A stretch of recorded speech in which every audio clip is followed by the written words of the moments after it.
Kochie's Business Builders is proudly brought to you by NRMA Insurance and Google Ads, who are helping small businesses grow, and IKEA Business Network, creating a better everyday life at work. Coming up on Kochie's Business Builders, we meet the Innovators Competition winner, streamlining communication for divorce and blended families. How the IKEA Business Network can bring your workspace personality and big perks. Plus, I meet serial entrepreneur Sharon Strzelecki of Bold and Beautiful Salons, straight out of Fountain Lakes.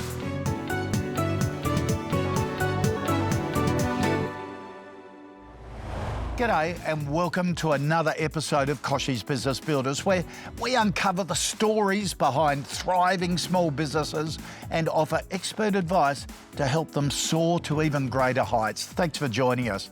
Well, today we're kicking off things with the winner of our Innovators competition, Peggy Roddick. Peggy's app, Co-Parenting Plus, is helping people navigate custody without conflict, post-separation and divorce. Let's find out more about her innovator's journey. Business innovation to me means creating a better way of doing things. Hi, I'm Peggy Roddick, founder of Co-Parenting Plus. Co-Parenting Plus is a mobile app to simplify the post-separation custody management of children post-separation. My interest in entrepreneurship came from just something inside of me, just wanted to do more with my life. It was just something that I felt pulling me towards trying to make a difference to other people's lives. We are one of the first in Australia to offer this product to the market. Our Stripe integration is really the first for co-parenting app. A lot of the other co-parenting apps just have a record feature which can be easily manipulated, and you have to then take that extra step to make the payment outside of the system. I would just encourage any entrepreneurs just to start wherever you are. If you're going to bootstrap a project yourself, to obviously only invest what you can afford to lose. But really the biggest thing is just don't overthink it, just start. Are you a member of the IKEA Business Network? Matt Ford from IKEA tells us about the benefits of this free loyalty program. So Matt, what sort of businesses would benefit the most from the program? Small businesses that are starting out, they are coming into store, they're looking through the range, and then one of our co-workers across the store are identifying that they're a business, bringing them to us. We have a conversation and then we help them to sign up and then really look at what they need and then account manage that for them right from ordering through to delivery. One of the things you advise small business owners is to let the design of the space reflect your business personality. What do you mean by that? We are the life at home experts, and we're also the life in business experts as well. So when we have home furnishing products, you use those products to express your personality. In business, we think that you should do the same thing. So express your brand's personality, making it warm and inviting for customers to come in. I'd never thought of it that way, but sort of through the design, you're almost building a connection with a customer that makes it more powerful. Building trust with customers is really important, and if you can show some friendliness and some personality and something that I identify with, then I'm going to come back to you on repeat business.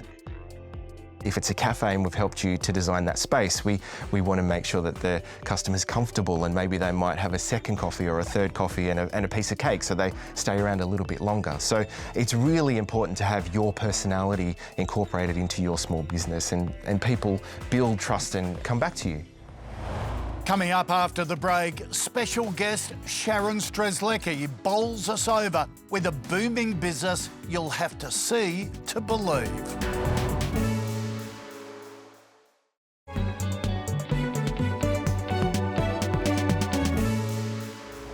It is a very exciting day because I get to talk about Google Ads. As you know, I'm a big fan of Google Ads, but I'm not alone. It has helped so many businesses, including my very special guest entrepreneur, Sharon Strzelecki from Bold and Beautiful Salons.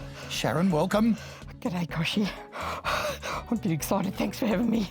Now, Bold and Beautiful has been an inspiring success, not only just in business, but revolutionised the hairdressing industry. Tell us about your experience as a business owner. Well, Kochie, the girls on my netty team do say that I'm a bit of a serial entrepreneur.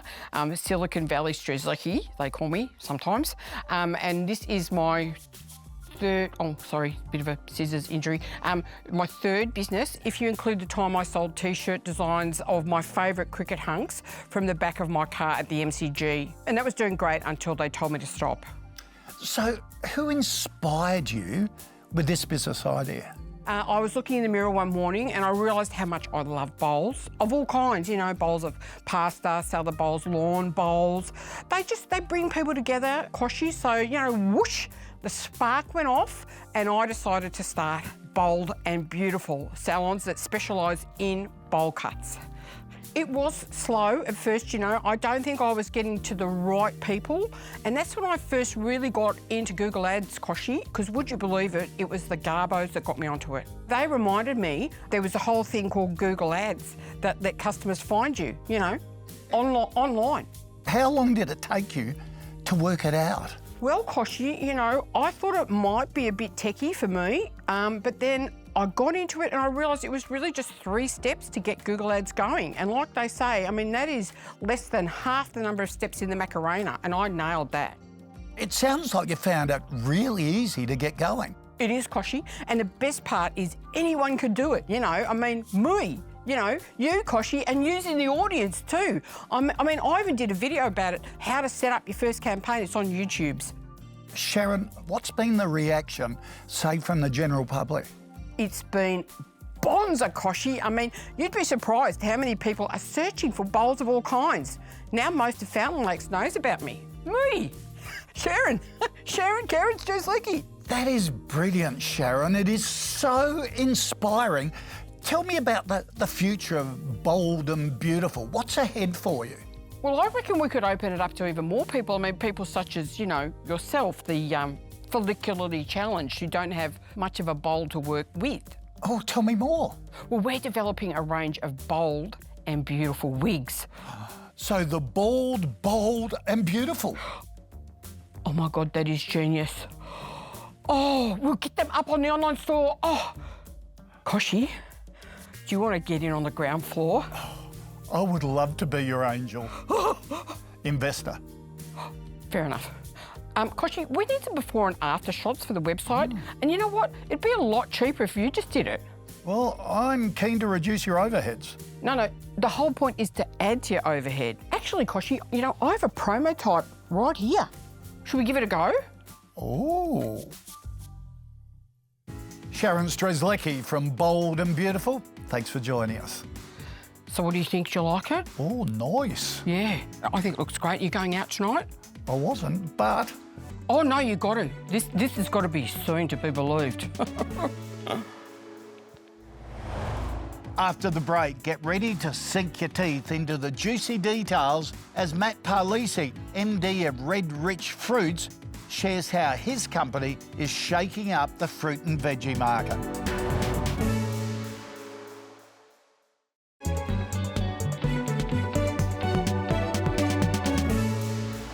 Welcome back to Kochie's Business Builders, where we spotlight entrepreneurs changing the way we do business. Today, we're going to peel back the layers of success with Matthew Palise, the mastermind behind Red Rich Fruits. Under Matt's helm, the Napoleon family business has grown into a successful national enterprise, and he's here to tell us all about it. Matt, good to see you. Let's go to the very beginning. Yep. How did you start in the business? What drew you to it? So I was a CPA accountant before all this, and I was a financial controller in the industry and saw the opportunity. So this was back in 2010. It was a fairly stagnant market, and so I'd known Joe and Michael Napoleon from Red Rich Fruits, who had been farming in the Yarra Valley forever. So I think since 1948. We had a really good relationship. We saw the problem. So the problem is that there was no young people, and the industry wasn't transparent at all. So there was a big opportunity for a business with, you know, a strong foundation in growing to change the way that fruit was marketed. So we got together in 2010. We bought a stand in the Sydney markets, and that was the catalyst from turning us from a $30 million business into a $150 million business. Because it is a complex business, isn't it? People don't understand what it takes to get a piece of fruit from growing from the farm all the way to the customer. It's a long process with lots and lots of layers and lots of variables. So those layers include building relationships, does it? Must be so important. It does. How do you do that? So we market for 84 growers around the country. Most of our relationships is transparency and accountability. So everyone's got a job to play in the supply chain. So if you're a grower, you've got to grow it, you've got to get it to the specification required. If you're a marketer, you've got to market it at the right price and get that market price, and then all in between. So we're accountable ourselves, and we're fully transparent with those costs in the supply chain. Okay, we often hear about the challenges growers face in terms of the pricing model, and how do you overcome that? So the price in the market is a tough one for us because most fruit is commodity traded. So we're getting a market price or a wholesale price essentially. Ourselves and all of our growers, we try and focus on maximising the return. So limiting the amount of movements that product goes through, growing the best possible product at the farm level, so you're getting as much into the specification as you can, so you can maximise every dollar you get at the end there. Okay, speaking of that, currently the big supermarkets, the whipping boy for governments blaming them for inflation and the like. Yeah. You supply to Coles, Woolworths, Aldi. Yeah. How do you negotiate with a big supermarket? My advice to anyone trying to get into a retailer is know your market, right? So data is the key. So when we started and we were only an apple vendor back in the day and we wanted to do mandarins or mangoes, we did a full analysis on their business and what the consumer was looking for and how we can add value to that market. So if you're going to compete with any big farm, whether it's Costas for us or any of the really large producers in our industry, you can't go head to head with them. Right? You have to do what they can't do. So we always found that, one, know the data, know the consumer, and then move quicker than them. So do the things that the big guys can't do. So as a grower, you've got to be entrepreneurial.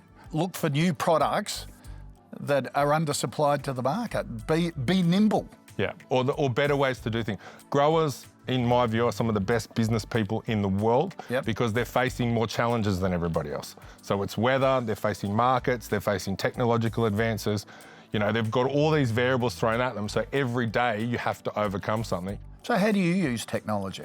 So we originally used it as a cost replacement model. So we put the state-of-the-art packing machines into all of our facilities. So instead of people grading the fruit, we had big computer systems that were taking 300 pictures of each individual piece of fruit to limit the labour that was in our sheds. And then that's evolved to farming models, which we use to better forecast the crops.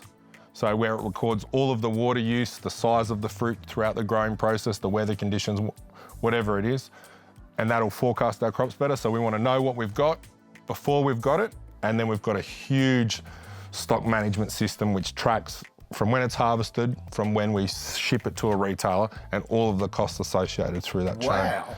So we try and know the minutiae. So everyone looks at sort of factories and robotics in factories, on car production floors, things like that. You do exactly the same with growing and distributing fruit, basically. Except we have a challenge where we're dealing with a delicate item, right? Yeah, so it'd be a lot easier if we could have the robots everywhere along that chain, but eventually we will. Yeah. Eventually farming will look like a factory because it has to, because of the cost of labour. So I would suggest the only way for a lot of farmers to do this, and it's a lesson for other small businesses, is to cooperate with each other for this sort of technology. Yeah, and that's the rationalisation that's happening. So any small farmer approach someone like us, a family-owned marketing company, approach the guy next door. That's the only way we're going to survive, is investing together in some of these technologies and stage it out. My advice to any farmer is start small. You don't have to have robotics the whole way through the chain. So you could put in a water management system where, where it measures the moisture in the bark or the soil, and then you can start to limit the amount of water you use to grow that crop. Start there, that's probably entry level, and then you can look at your pack houses and so forth from there. Can I go back to something you mentioned in passing? Differentiate yourself by having a proprietary product. Yeah. You're in fruit. How can you have a proprietary product? An apple's an apple, a mandarin's a mandarin? If only they were apples, were only apples. So they have plant breeding programs all over the world where they develop varieties over 20 years. So we've actually got an apple variety coming called the Cosmic Crisp, which was developed for 20 years in the Washington State University, when we're bringing that to market this year. So what we're looking is, you've got to look at the problem. So in apples, for instance, consumers are unhappy with the quality that they get, so whether that's texture, inconsistency or bruising. So you're trying to solve the problems.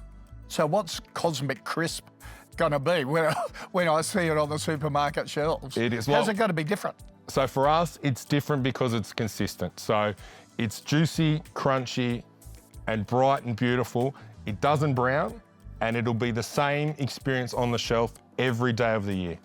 And we believe it's going to change the way consumers expect an apple to be when they go into the supermarket. So we're very, very excited about it, and we've spent a fortune getting this ready because, so from once we signed the contract for Cosmic Crisp in 2019, and it's 2024, and we're only going to have a handful of boxes this year. Right. So it's a 10-year job to get an apple from a new variety in Australia to the customer. Mate, I'm just stunned at the thought that goes in. I thought a farm's a farm, and you just whack it into the markets. The process is incredible. When you look back, what's the one best bit of advice you can give to small business owners? Yeah, so the rear mirror is always clearer than the windscreen. Look, my advice to anyone is running a small business is very hard. Yep. So the first thing, and everyone is up late at night dreaming about where they want to go. So the biggest challenges when you're expanding, and we found it out going from 30 to 150 million in about 10 years, is infrastructure and capacity and people. Because every milestone you go past in that cycle, whether it's 2 times, 3 times the growth that they've expected, the people is what's going to get you there. And the rear window is much clearer than the windscreen. Always. I'm going to pinch that one. Yeah. That is a great say. Yeah. Matt, really appreciate your time today. No, appreciate it being here. That's great. After the break, Peggy Roddick, the brains behind co-parenting. Plus, how her app is slicing through the chaos of post-divorce communication to make family management a piece of cake.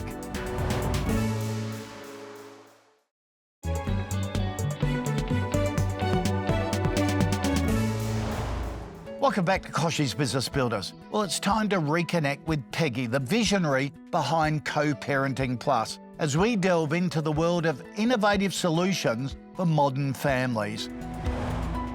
It's all created to hold each other accountable, create transparency. I wanted to create an app that took the emotions out of co-parenting and treated it more like a business transaction for those periods where there is high conflict within the relationship. Co-parenting Plus has really taken a very manual process using, diaries and made it more advanced using technology. You can be anywhere and make records of what's happening. You can take photos and record it automatically. As long as you've got your phone with you, you can make records on the spot. Unlike the traditional diary entries, they can't be manipulated. Everything that happens, there's evidence there that's automatically recorded for court. We have the ability to make payments to each party.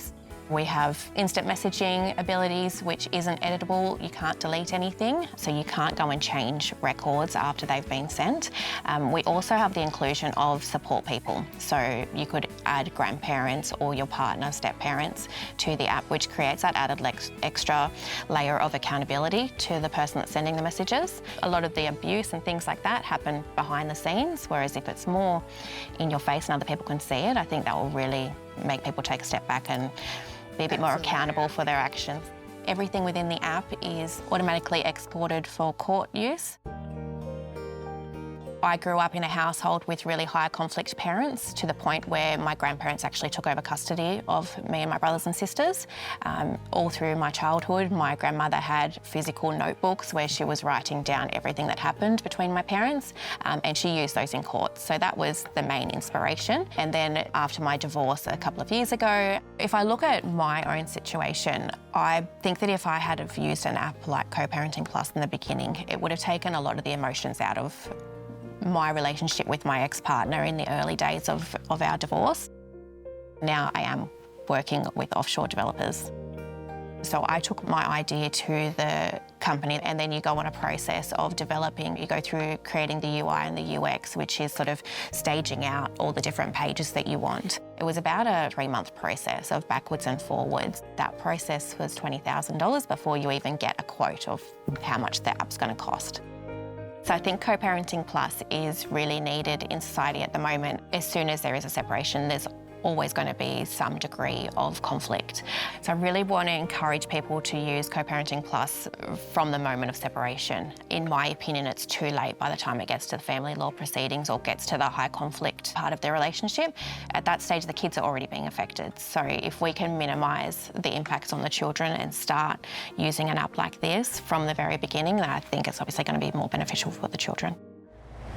What an innovative product. There's no doubt Peggy's app, Co-Parenting Plus, is going to be a game changer for families navigating co-parenting, separation and divorce.